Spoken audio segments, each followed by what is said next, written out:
feel like starting it up? I'm good. Yeah? Steven Sane. Steven Sane. And Katya's gonna film? Yeah. Cool. All right, we'll give it up for Steven and Sane, guys. Coming to the stage.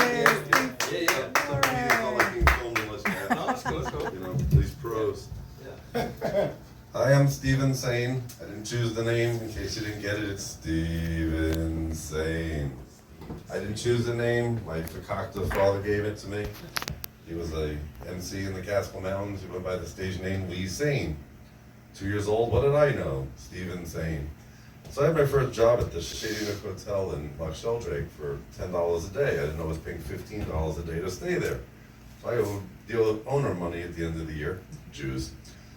So one day they announced me, Steven Sane, please come to the office, Steven Sane. I literally looked up and went, thanks, Dad. So that's how that name was born. So now I have to like fill its shoes.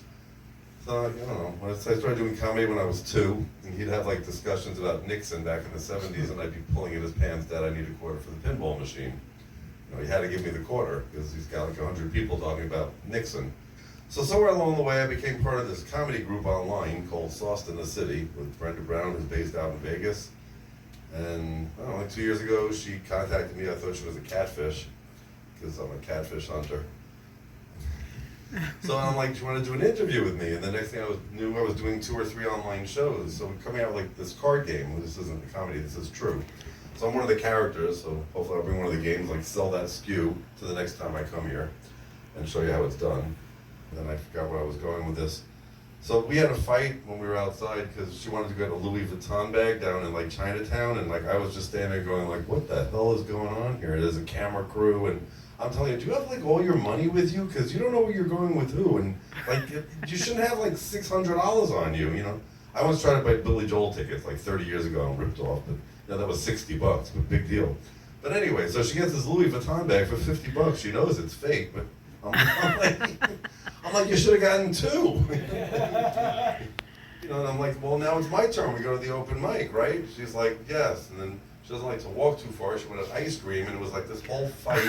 Meanwhile, my ex-wife's brothers and sisters live literally right down the block. My daughter's gonna see where I am, and she goes, Dad, how'd you end up there? I'm like, I don't know, there's an open mic there now. There used to be a Hebrew bookstore here, upstairs, where Gus's Pickles down the block, and it's still there. I make better pickles. So where was I going with this? I don't know. Sometimes I don't know what I'm doing. That's the other routines. When I was 6, here's what I used to do with my parents. I thought I was Peter Pan. So we'd go to a store, and my mother would get lost, and I'd find the security guard.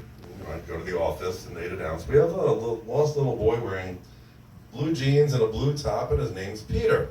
My mom would be like, no. She'd go there, and I'd be like, hi, Mommy.